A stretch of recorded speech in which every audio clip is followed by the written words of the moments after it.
The year was 1941. The Soviet Union was burning. Nazi tanks thundered across the plains, devouring everything in their path, while in a small military hospital somewhere near Bryansk, a young sergeant named Mikhail Kalashnikov opened his eyes to the chaos of pain and loss. The smell of blood, iodine, and smoke filled the air. Around him, the cries of wounded soldiers blended with the sound of boots echoing in the corridor.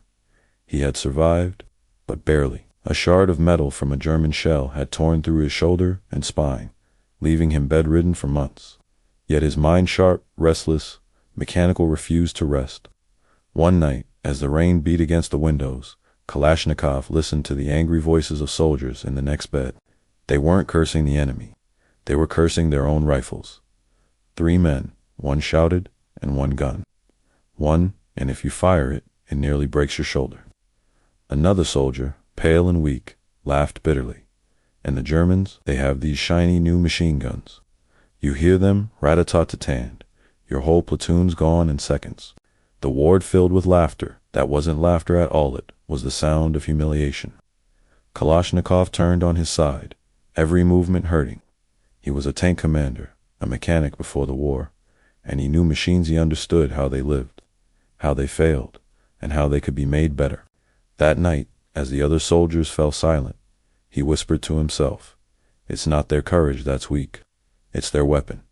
He reached for a small notebook someone had left by his bed, tore out a page, and began to sketch. Not a poem, not a letter, blueprints. The nurse on duty found him hours later, drawing with his injured hands. "You need to sleep," she said softly. He smiled faintly, not looking up. "No, I need to fix this."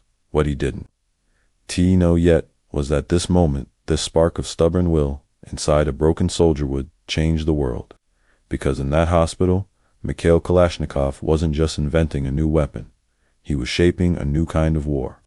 He spent the next days listening. Every word the wounded men said became a note in his mind. The rifles jammed in mud. The recoil dislocated shoulders. The ammunition was too heavy. He thought of all those design flaws and saw one simple truth. The Soviet soldier didn't need perfection. He needed something that worked. Every single time, something that wouldn't fail him, no matter the cold, the dirt, or the blood. As he healed, Kalashnikov wrote to engineers, asked questions, and tested his ideas in his head. But he had no formal education in weapon design. He was a mechanic, a man who had repaired tractors in the frozen fields of Siberia, who learned how to make broken things run again with nothing but a wrench and stubbornness. That was his gift hand, his curse. When he was finally discharged from the hospital, he limped back to his unit, still clutching the same notebook filled with crude sketches and calculations. His comrades joked about it. "What are you doing, Misha, making a toy gun?" He smiled. "No, something better. Something even a farm boy could use." And they laughed again, because in a world ruled by generals and engineers, no one believed a wounded sergeant could build anything that mattered. But Kalashnikov couldn't stop. Every night, in the small corner of a repair station, surrounded by gears and grease, he would tinker. He borrowed metal scraps, bolts, and tools, shaping his ideas piece by piece. He didn't have a workshop. He didn't have a team. He had only determination and a vision. He once told a fellow soldier, "If I can fix an engine, I can fix a weapon. A weapon is just another kind of machine. It breathes when you pull the trigger." Outside, the world was collapsing. The Germans advanced deeper into Soviet territory. Cities fell, millions died. But in the heart of this chaos, Kalashnikov built. His first prototype looked like something out of a scrapyard, a clumsy hybrid of parts taken from pistols, rifles, and broken metal plates. But when he pulled the trigger and it fired, he felt it. That sound, that mechanical heartbeat had worked. Not perfectly, but enough to keep him going. He sent his design to the Soviet command, not expecting an answer. Weeks passed, then months, until one morning a letter arrived. "Comrade Kalashnikov, you are to present your invention to the Central Scientific Testing Range of Small Arms." His hands trembled. He packed his drawings, polished his creation, and boarded the train to Moscow. When he arrived, The guards at the gate looked at him suspiciously. You're the designer. He nodded. A mechanic can build anything, he said quietly. They laughed, but they let him in. He was taken to a massive workshop filled with weapons he had never seen before. German guns, American rifles, Soviet prototypes all lined up like monsters, waiting for battle. Men in uniforms and white coats watched him as he unpacked his strange little weapon. One engineer whispered, "He looks like a farmer, not an inventor." Kalashnikov ignored him. He placed the rifle on the table and said simply, "It works. That's all that matters." The first test was brutal. Mud, cold, dust, recoil. They dropped the rifle in dirt, froze it, fired it again and again. Most weapons jammed after a few rounds. His kept firing. It wasn't elegant. It wasn't perfect, but it refused to die. Just like the man who made it. When the test ended, the silence in the room was heavier than the gun itself. A colonel approached him and said, "Comrade Kalashnikov, how did you do this?" He looked down at his hands, rough and oil-stained, and said, "I made it for men like me." That night, as he left the testing ground, snow falling quietly around him, Mikhail Kalashnikov knew one thing for certain. The weapon he had built was not just metal and gunpowder, it was survival, forged out of pain and pride. He didn't yet know what it would become, or the horrors it would cause in the decades to come. For now, it was just a dream made of steel, born in the mind of a wounded mechanic who refused to stop fighting. And somewhere deep inside, he still believed that what he was creating was not an instrument of death, but a shield. A way to protect his brothers, his land, his people. He couldn't imagine that one day his creation would protect no one and destroy millions. When the war swallowed Europe whole, weapons became the language of survival. Each gun, each bullet, each trigger pull told a story of fear, power, and the desperate race to stay alive. The Soviet Union and Nazi Germany were no longer just enemies. They were rival blacksmiths in the forge of war, hammering their destinies into cold steel. At the heart of this contest was one question: who could arm their soldiers better, faster, smarter? For centuries, rifles had changed little. They were long, heavy, and built for precision at distance. But the world had entered a new kind of war, one fought not in open fields, but in ruined cities, swamps, and forests. A war where speed mattered more than perfection, and where a man's survival depended on whether his weapon could fire before it jammed. The Soviets began the war with the Mosin-Nagant, an old-fashioned rifle from another era. It was reliable and deadly accurate in paper.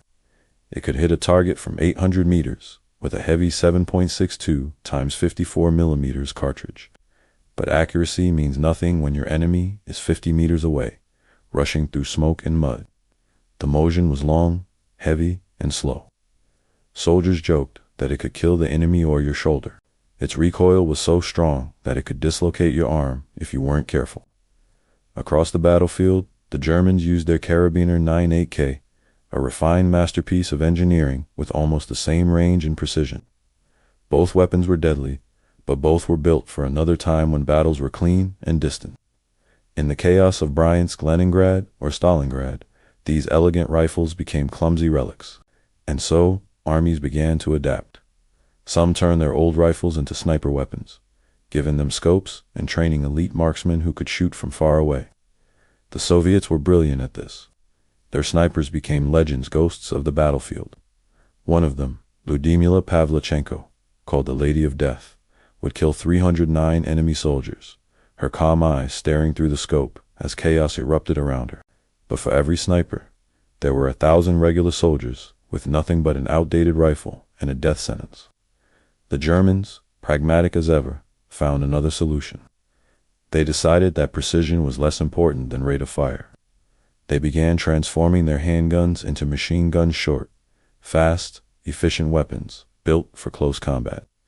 The MP-40 was born, sleek and deadly, capable of emptying its magazine before a Soviet soldier could reload. The sound of a trotted top became the soundtrack of fear across the front lines. When Soviet soldiers told Kalashnikov in that hospital ward that they were fighting men armed with thunder while they carried clubs, they weren't exaggerating. The Germans were inventing the future, while the Soviets were still fighting with the past. But even the Germans wanted more. They weren't satisfied with submachine guns that fired pistol rounds. They dreamed of a weapon that could combine the power of a rifle with the speed of a machine gunner. Single weapon that could do it all. And in 1944, they succeeded. It was called the Sturmgewehr 44, or STG-44, the storm rifle, the first true assault rifle in history. It fired an intermediate cartridge, lighter than a rifle bullet, but stronger than a pistol's. It could shoot fast and far, without breaking the soldier's shoulder. It was the weapon Adolf Hitler believed could turn the tide of war. In the propaganda posters, the STG-44 was shown as the miracle that would save the Reich, but the miracle came too late. The war was already lost. The Nazis fell, but their creation did not. The storm rifle had changed everything. In Moscow, Soviet engineers studied captured STG-44s with fascination. They admired its compact design, its balance between power and control. But there was one problem: they couldn't simply copy it. The Soviet Union needed something simpler, cheaper, and stronger. Something a farmer could use in a snowstorm without training or maintenance. The first attempt came from an engineer named Alexei Sudayev, a genius designer who created the AS-44, a new automatic rifle inspired by the German design but adapted for Soviet conditions. It worked, but it was too heavy, more than 5 kilograms. Soldiers liked its reliability, but cursed its weight. Sudayev began working on a lighter version. He was close but in 1946, at only 34 years old, he died suddenly. His death was more than a tragedy, it was a crisis. The Red Army was left without a successor to the German weapon. Stalin himself was furious. The Soviet Union had survived the war, but the world had changed. America now had the atomic bomb. Europe was dividing into two camps. And Stalin, paranoid and pragmatic, knew that the next war would not be won with tanks alone. It would be won with technology. So he made a decision, a strange one, for a dictator known for suspicion and control. He ordered a secret competition open to anyone in the Soviet Union, whether they were engineers, officers, or simple soldiers. The challenge: design the perfect rifle for the Red Army. No bureaucracy, no political influence, only results. For the first time, men from across the country, designers, machinists, factory workers, sent in their prototypes. 14 finalists were chosen, each given a small team and access to testing grounds. Among them was one name that seemed almost laughable to the others: Sergeant Mikhail Kalashnikov, a mechanic with no formal education, no university degree, and no reputation. The others had studied in Leningrad and Moscow. They had worked in the great weapon factories. Kalashnikov had repaired tractors, but when his design was examined, something about it stood out. It wasn't refined, it wasn't beautiful, but it was clever. The parts fit together easily. The mechanism was simple. The gun could be taken apart and reassembled by anyone.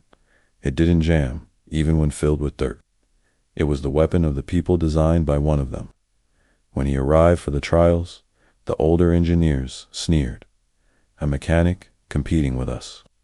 But when the shooting began, the laughter stopped. Each rifle was tested in brutal conditions: frozen, soaked, dropped in mud, filled with sand. One by one, the rifles jammed, misfired, broke. But Kalashnikov's gun fired again and again, as if it were alive. Even the legendary designer, Vasily Degtyarev, one of the Soviet Union's greatest weapons engineers, quietly stepped back after seeing it. "There is no need for me to continue," he said. "This one wins." That day, in the snow-covered testing field, a simple mechanic from Siberia beat the giants of Soviet industry. He didn't just win a contest, he changed the course of history, because from that moment forward, the Soviet Union no longer dreamed of catching up with the world. It had just created the weapon that would define it. The war had ended, but the real arms race had only begun. Snow was falling outside when Mikhail Kalashnikov returned to his small workshop after the trials. The air was bitter, but inside, something burned within him, a quiet fire that refused to fade. He had done it, against all odds. The farm boy, the wounded soldier, the nameless mechanic had beaten the greatest engineers of the Soviet Union. But to him, it didn't feel like victory. it felt like responsibility, because he knew what his creation could become. The testing grounds had been silent when his weapon kept firing while the others failed. Every click, every shot echoed louder than applause. The officials had whispered to each other, stunned by its simplicity. The rifle was built for survival, not for glory. It didn't care about the mud, the rain, or the cold. It simply worked. It was a machine made for men who didn't have time to think, men who only had one choice: shoot or die. When the report reached Moscow, Stalin himself heard of the young sergeant's invention. They called it Automat Kalashnikova, 1947, the automatic rifle of Kalashnikov, model 1947. Simple, efficient, unforgettable. The AK-47. At first, Kalashnikov couldn't believe it. He was summoned to the Kremlin to present the weapon. He stood before the generals, nervous and stiff in his uniform, holding the rifle that would one day shape the world. Stalin didn't speak much. He looked at the weapon, then at the young man. "You built this?" he asked. Kalashnikov nodded.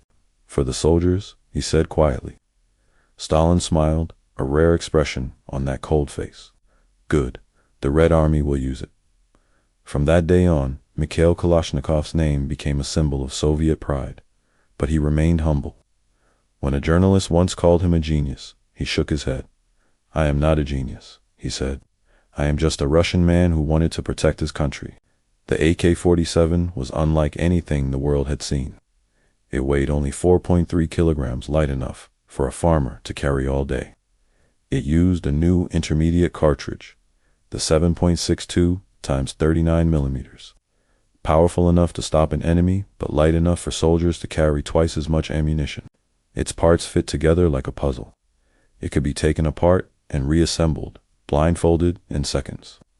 And perhaps most importantly, it almost never jammed. Kalashnikov had designed it for the reality of war, not the fantasy of perfection. He once said, "Perfection is the enemy of good enough." While other designers chased elegance, he chased endurance. He made an ugly weapon that refused to die, and in a world built on fragility, that ugliness became its beauty. The Red Army adopted it officially in 1949. Factories began to produce it in secret. Workers labored through the night, stamping steel, fitting barrels, testing every trigger. Kalashnikov received medals, honors, and a new rank. He met generals and scientists, but what he loved most was returning to his workbench, surrounded by noise and oil, improving small details that no one else would notice. He didn't crave power or wealth. He lived modestly, still the same man who once fixed tractors in Siberia. When asked why he continued to work, he smiled. Because a good machine can always be made better. Outside the Soviet Union, though, the world was changing again. The Cold War was beginning. Nations were dividing into East and West, democracy and communism, hope and fear. The AK-47, still unknown to the public, was about to become the silent symbol of this new era. The Soviet Union saw it not just as a weapon, but as a message.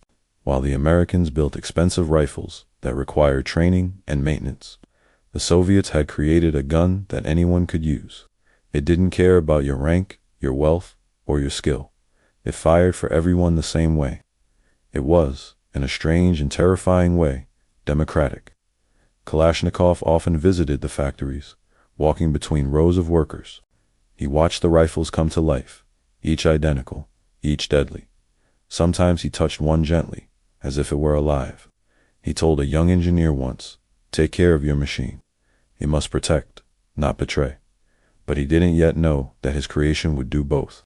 In 1956, the West finally saw the AK-47 for the first time during the Hungarian uprising, when Soviet troops used it to crush the rebellion. Photographs spread across newspapers. The gun looked brutal, primitive, almost monstrous. Western analysts mocked it at first. A peasant's rifle, they said. Unrefined. They didn't understand. That was exactly what made it powerful. Within a few years, it would appear everywhere: Vietnam, Egypt, Africa. It became the weapon of revolutions, the flag of resistance. But at this point, in 1949, none of that existed. There was only a young inventor and his creation, standing on the edge of history. One winter evening, Kalashnikov walked alone through the empty testing field where his rifle had been born.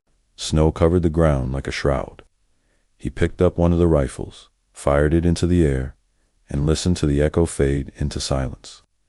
He thought of the soldiers he had met in the hospital years ago, their laughter, their pain, their broken rifles. He thought of all the young men who would now hold this gun instead. Would it save them, or would it curse them? He didn't have the answer.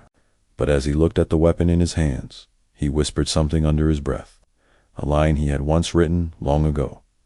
I built this to end suffering, not to spread it. History, however, does not listen to intentions. That night, the snow kept falling, covering his footprints one by one, until there was no trace left, only the shadow of a man and the weapon that would never be forgotten. By the time the 1950s dawned, the world had changed forever. The war was over, but peace was an illusion. To giants America and the Soviet Union stood on opposite sides of a fragile world, staring each other down through the iron sights of ideology. And between them, born from the ashes of battle in the hands of a wounded mechanic, lay the AK-47. In 1949, the Soviet Union officially declared it their standard weapon. But no one, not even Kalashnikov himself, could have predicted what would follow. The rifle was no longer just a tool of war. It was a political statement, a flag of steel raised for every cause that dared to challenge the West. Factories across the USSR began to hum day and night, their machines breathing life into millions of rifles, each one identical, each one ready to travel the world. The Soviets called it international solidarity. Others would later call it something else, the spread of revolution by gunfire. When NATO was formed that same year, Stalin felt the noose tightening around his empire. He needed allies. He needed armies ready to fight not just with loyalty, but with firepower. So in 1955, the Soviet Union created the Warsaw Pact, a military alliance that mirrored NATO in strength and purpose. And with it came a gift, the license to produce the AK-47. Czechoslovakia, Poland, East Germany, China all began manufacturing their own versions. The rifle that once existed in one man's sketchbook was now multiplying like wildfire, and the more it spread, the more unstoppable it became. By the mid-1950s, the weapon appeared on a battlefield for the first time, not against the Nazis, but against the people of Hungary. During the Hungarian uprising of 1956, Soviet tanks rolled through Budapest, and the world saw, through the haze of smoke and rebellion, soldiers carrying a strange, compact rifle with a curved magazine. Western observers called it crude. They laughed at its simplicity. But that laughter wouldn't last long, because just a decade later, that same rifle would hum through the jungles of Vietnam. The American soldiers who first faced it were shocked. They had arrived with their own weapon, the M16, sleek, black, and sophisticated. It was supposed to be the symbol of modern warfare, a masterpiece of precision engineering. But in the swamps and rain of Southeast Asia, precision meant nothing. The M16 jammed constantly, choking on mud and moisture. American soldiers would shout in panic, trying to clean their weapons while the enemy advanced. And what did that enemy carry? The AK-47. The Viet Cong, many of them farmers who had never held a gun before, wielded it with terrifying ease. They fired from the shadows, from the trees, from beneath the ground. The weapon worked everywhere, soaked, dirty, buried, or bent. It didn't matter. It always fired. It was the perfect tool for guerrilla warfare. Veterans would later recall the sound of it, the sharp, rhythmic tactic that echoed through the jungle like thunder. It became the voice of the enemy, the sound of fear. American troops learned to recognize it instantly. Some even began to steal the rifle from the dead, preferring it over their own. The irony was bitter. The greatest military on earth was borrowing its enemy's weapon, because it was built by a poor mechanic in a frozen village thousands of miles away. While American propaganda painted the AK as the gun of the bad guys, the Soviet Union turned it into something sacred. In Africa, Asia, and the Middle East, the rifle became the symbol of freedom and rebellion. When new nations rose after the collapse of colonial empires, the Soviets sent them crates of AK-47s as gifts. They called it support for liberation.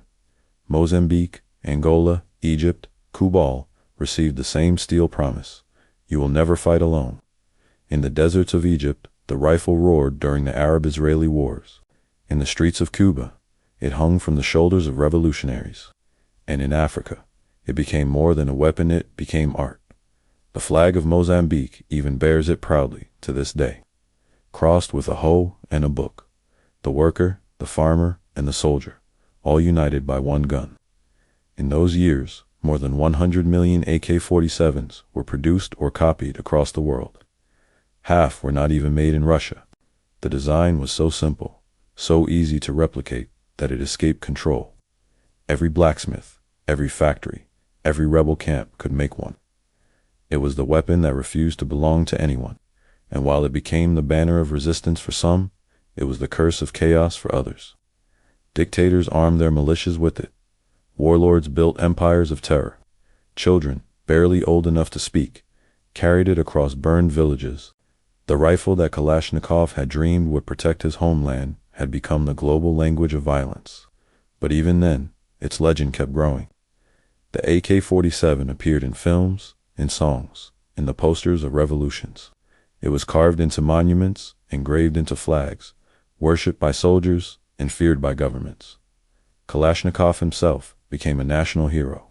He received medals, honors, even statues. In interviews, he always said the same thing: I built it to defend the motherland. It was never meant to harm the innocent, but every time he turned on the television, every time he saw a rebel in Africa, or a terrorist in the Middle East holding his creation, the guilt grew heavier. In one rare interview, he admitted, when I see it in the hands of criminals, I wonder, did I create good or evil? The world had already answered that question for him, both. The AK-47 had become the most produced firearm in history. It outlasted empires, dictators, and ideologies. It survived the fall of the Soviet Union itself. And yet, for all its power, it was still the same weapon built by a man who wanted simplicity, not destruction. By the late 1970s, newer versions appeared: the AK-74, lighter and faster, built for modern combat. But the original refused to die. It was everywhere, from the mountains of Afghanistan to the streets of Beirut, from the jungles of Colombia to the savannas of Africa. It became the universal equalizer. One rifle, infinite wars. In the end, it wasn't just a weapon, it was a symbol of hope, of hate, of rebellion, of control. A paradox carved in iron. Some called it the people's gun. Others called it the devil's masterpiece. But all agreed on one thing. Once the AK-47 entered a battlefield, nothing would ever be the same again. And in a quiet house far away, its creator, an old man with trembling hands, would one day whisper a final truth to himself: I built a machine that outlived everything I loved. By the dawn of the 1970s, the world was drowning in Kalashnikovs. They were no longer just tools of soldiers, they were passports to power. In jungles, deserts, and ruined cities, men discovered that holding one meant control, authority, and fear. The AK-47 had become more than a rifle. It was now a throne. Everywhere it appeared, it changed the rules. It required no training, no maintenance, no allegiance. It only required hands and hatred. In the hands of rebels, it promised freedom. In the hands of tyrants, it delivered submission. It was, as one war correspondent wrote, the most honest weapon ever made. It serves whoever pulls the trigger. After Vietnam, the weapon spread like wildfire through the world's forgotten corners. In the mountains of Afghanistan, in the savannas of Africa, in the alleyways of Beirut, its echo was universal.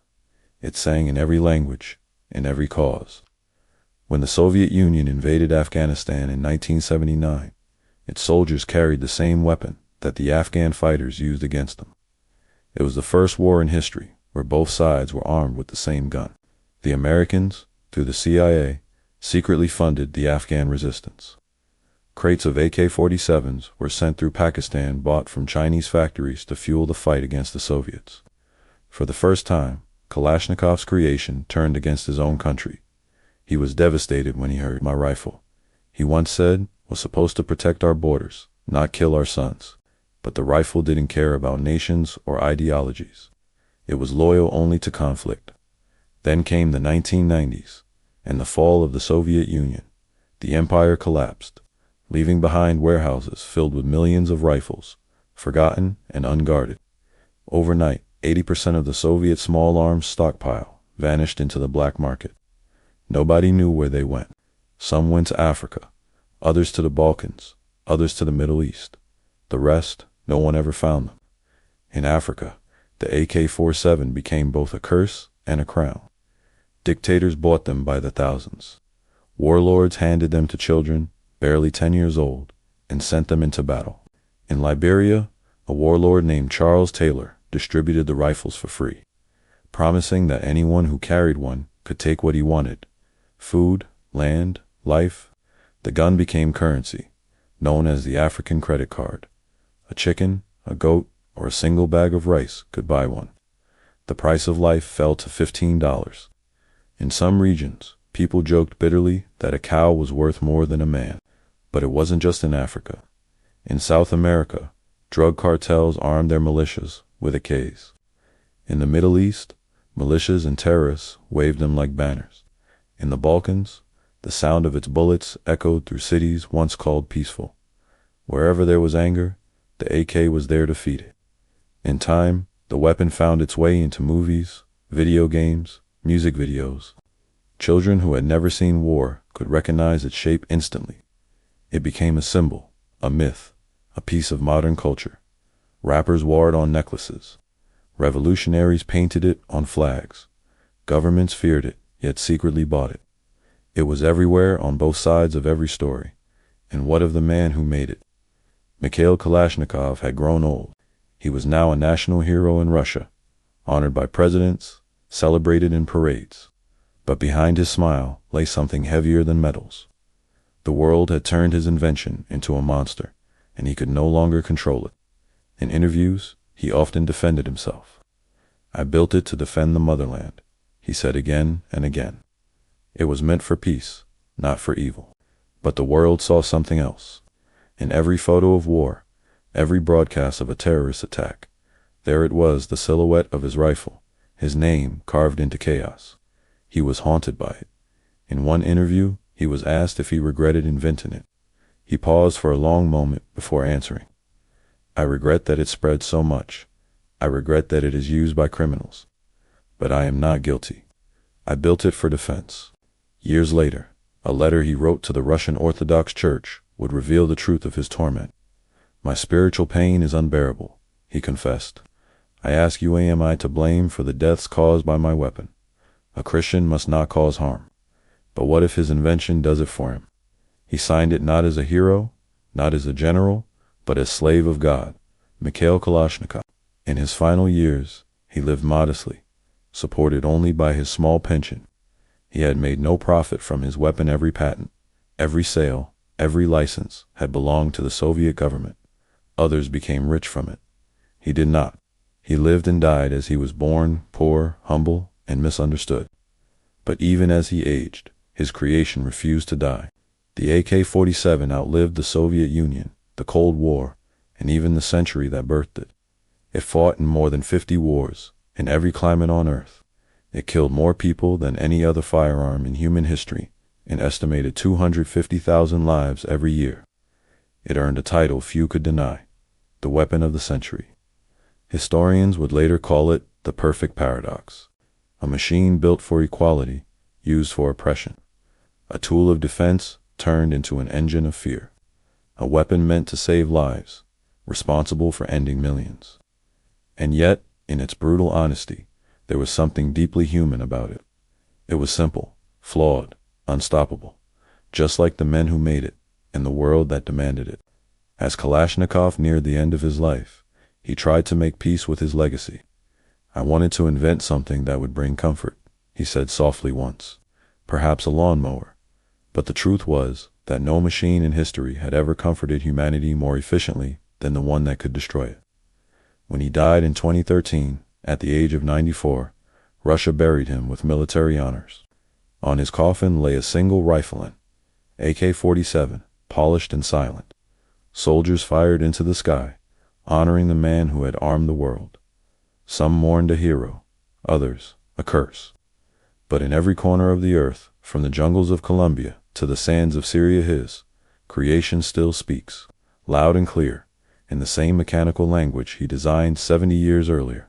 Click, clack, fire. The world mourned Mikhail Kalashnikov in December 2013. In a small Russian town, blanketed with snow, thousands came to watch the funeral of the man who had given birth to a legend and, perhaps, a curse. Soldiers stood in silence, rifles pressed to their chests, their breath rising like ghosts in the cold air. On his coffin rested a single AK-47, shining beneath the gray sky, as if time itself saluted its creator. But as the church bells echoed across Izevsk, far beyond Russia's borders, a darker echo answered. In the deserts of the Middle East, in the forests of Africa, in the alleys of South America, the sound of the same weapon roared. The world was still fighting with what one man had left behind. When Kalashnikov died, he left behind no fortune, no empire, no luxurious home, only an idea, a machine, and a legacy soaked in contradiction. To his country, he was a patriot, a symbol of Soviet ingenuity. To others, he was the father of mass death. But the truth, like his weapon, was both simple and devastating. He had created something humanity could not unmake. In his final years, the Russian government celebrated him as a national treasure. He was decorated with medals, paraded on television, invited to official ceremonies. They called him the genius of the people. He would smile, salute, and thank them. But deep inside, he was haunted. "I sleep well," he once said, "because I am certain that I am not to blame for the world's wars. Politicians start wars, not engineers." But that certainty did not last forever. In his last letter to the church, written just months before his death, he admitted that his conscience tormented him. "I keep asking myself," he wrote, "if my invention took lives, am I responsible for their blood? The pain does not leave me. My spiritual agony is unbearable." It was the confession of a man who had built a machine of immortality and found himself crushed beneath its weight. His story is one of irony so sharp it cuts like steel. He created a weapon for defense, yet it became the universal symbol of aggression. He lived in poverty while his creation flooded the planet, generating billions in profit for governments, black markets, and corporations. He dreamed of peace, but armed every war for a century. Even after his death, the weapon lived on like a virus in human conflict. Studies estimate that over 100 million AK-47s and their variants now exist worldwide. That's one for every 75 people on Earth. Every year, over 250,000 people are killed by it, more than any other weapon ever made. The rifle had outlived empires, ideologies, and the man who made it. It had survived the fall of the Soviet Union, the rise of global terrorism, and the shifting sands of modern war. It became the only true constant in a world that never stopped fighting. And still, the symbol of the AK changed with every hand that held it. For rebels, it meant freedom. For dictators, control. For terrorists, fear. For soldiers, survival. For the poor, power. For the innocent, tragedy. In Mozambique, it appeared on the national flag crossed with a hoe and a book, representing defense, labor, and education. To them, it wasn't a symbol of death, it was a reminder of independence. In Russia, it was displayed in museums, painted in murals, worn on uniforms. It became part of the nation's identity, a weapon turned relic, a relic turned myth. But in the West, it became something else, entirely a mark of evil. Hollywood turned it into the gun of villains. In every film, from war dramas to action thrillers, the man with the AK was always the enemy. Its curved magazine and wooden stock became shorthand for terror, revolution, and chaos. And yet, despite this demonization, the AK fascinated everyone. It was everywhere on t-shirts, video games, rap lyrics, and political posters. The rifle had transcended war. It had become culture. Video games like Call of Duty and Counter-Strike gave players virtual Kalashnikovs, immortalizing its mechanical sound and weight. In hip-hop, it became a metaphor for power and survival. Artists from Moscow to New York used it as a symbol of rebellion, a weapon against oppression real or imagined. The irony was complete. The gun designed for peasants had become an icon for pop stars. By 2012, long after Kalashnikov had retired, the Russian arms company Izhmash rebranded itself as Kalashnikov Concern. They began selling rifles, knives, clothing, even vodka under his name. The spirit of Mikhail lives on, they said, but somewhere in his modest apartment, the old man shook his head and smiled bitterly. "I wish I had invented a lawnmower," he once joked. The sadness behind the humor was unmistakable. He had seen what his weapon had done, not just to others, but to himself. He was trapped between two identities, the hero who saved his homeland and the man who armed the world. Historians still argue about him. Was he a patriot or a monster, a genius or a fool? The truth lies somewhere between. Like all great inventions, the AK-47 reflected not just the mind of its creator, but the nature of humanity itself. Because what Kalashnikov built was not simply a machine, it was a mirror. A mirror that showed how easily men choose destruction when given the tools to do so. His story became a warning, not about weapons, but about intention. He once said, "I invented it to protect my country. I regret only that it has been used differently." Yet, his own words could not change reality. The AK-47 was too perfect, too simple, too human, and that was its tragedy. In 2014, a year after his death, Russia unveiled a monument in his honor, a towering bronze statue of Kalashnikov holding his rifle. As the crowd applauded, an elderly veteran leaned toward a journalist and whispered, "He gave us strength and fear." Under the statue's shadow, a child pointed at the weapon and asked, "Did he make that?" His father nodded. "Yes, that's the gun that changed the world." The boy smiled, not understanding. But his father didn't smile back, because somewhere in that silence hung a truth that history will never escape. The greatest invention of the 20th century was not the computer, nor the rocket, nor the atom bomb. It was a rifle, built by a man who dreamed of peace. Time has a way of turning monsters into myths, and myths into men again. For decades, the name Kalashnikov carried both glory and guilt. It echoed across battlefields, news, headlines, and history books. But as the years passed and the dust of wars began to settle, one question refused to die. Was he a savior or the architect of endless death? The world still argues. To some, Mikhail Kalashnikov was a patriot who gave his nation an unbreakable shield. To others, he was the man who gave humanity the perfect instrument of war. But perhaps the truth is simpler and far more tragic. He was a man who built something that reflected us better than we ever wished to see. In the end, the AK-47 was not the story of a gun. It was the story of mankind itself. The weapon became immortal, not because of steel or bullets, but because of human hands that chose to fight, to destroy, to dominate. Every revolution, every rebellion, every massacre that followed was not born from the rifle's barrel, but from the human heart behind it.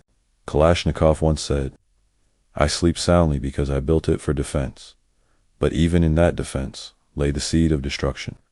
Because every man who holds a weapon believes he is defending something, his land, his faith, his pride, and so the cycle never ends. The verdict of history is cruel in its simplicity. Kalashnikov gave the world what it asked for. He didn't create violence, he engineered efficiency. He didn't invent hate, he gave it a louder voice. The AK-47 was not born from evil. It was born from fear. Fear of invasion. Fear of death. Fear of weakness. And once that fear took form in metal, it spread faster than any ideology. By the time the 21st century arrived, the AK-47 had become the most recognizable object on Earth after the cross and the Coca-Cola logo. It stood for everything: freedom, revolution, rebellion, chaos. It was the tool of liberation and the symbol of tyranny, depending on which end of the barrel you stood. In Africa, it was painted on walls with the word justice. In the Middle East, it was engraved beside faith. In the West, it was labeled terror. One weapon, infinite meanings. And yet, the irony never faded. The man who built it lived in poverty, while warlords and nations grew rich from his invention. When he died, His entire life savings amounted to less than what a single modern rifle costs today. He was buried in a simple coffin, surrounded not by generals or presidents, but by soldiers' men who, in one way or another, owed their survival to him. At his funeral, one veteran reportedly whispered, "He made us powerful, but he made us afraid." That fear, that paradox, remains his legacy. Today, the AK-47 still fights in wars across the planet. From Ukraine to Syria, from Sudan to Colombia, it refuses to disappear. It is 75 years old, and yet, every day, a new one is born somewhere in the world. Cheap, simple, eternal. Historians call it the most influential weapon in human history, but philosophers call it something else. The mechanical conscience of mankind, because in its design lies the truth of what we are: ingenious, brutal, and incapable of peace. Even after his death, Kalashnikov's image continues to divide the world. Statues rise in his honor, while activists condemn them. Museums display his prototypes, while documentaries debate his guilt. But perhaps he foresaw this long ago. In his last public appearance, an old, trembling man stood before a crowd of soldiers. He looked down at the medals on his chest and said softly, "I built a weapon for peace, but peace never came." That sentence became his confession, his curse, and his epitaph. For every man who ever fired his rifle in defense, another used it for destruction. For every freedom it won, another it destroyed. For every revolution it sparked, another it silenced. The AK-47 didn't just shape wars, it shaped generations. It changed how we fought, how we feared, how we ruled. It became the sound of the modern age, a metallic heartbeat that echoed through every conflict, whispering the same question over and over: is this who we are? And that, perhaps, is the true verdict of history. Kalashnikov will never be remembered as a villain or a saint. He will be remembered as something more enduring, a reminder that invention without reflection leads to ruin, that progress without conscience becomes destruction. He once said, "Man is evil, not his weapons." But the world he left behind may never fully agree, because in every war-torn child holding an AK, in every city shattered by its sound, there remains a shadow of the man who made it possible. The paradox of Kalashnikov is the paradox of humanity itself. We build to survive, but in doing so, we destroy. In the end, when the historians close the final page on his story, one truth will remain unshaken: the weapon outlived the man, and the man outlived his dream. And somewhere, in the quiet of eternity, perhaps Mikhail Kalashnikov finally found the peace his invention denied the world.